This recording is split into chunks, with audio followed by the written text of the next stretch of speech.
Hi, this is John with deli, and I'm your typical mustard guy. So, whenever I'm going to have like any one of my meals, I properly add my French mustard in this occasion, the spicy brown mustard. And I'm gonna tell you one of the few things that I like the most from this mustard.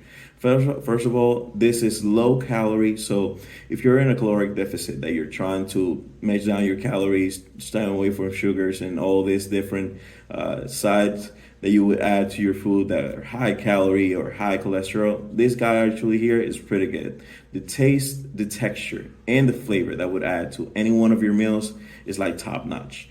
And in my case, it's more like a guilty pleasure that I pretty much add mustard to everything.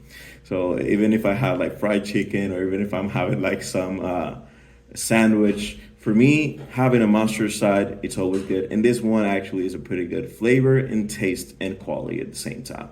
So this was John with Dali TI, and that was my point of view.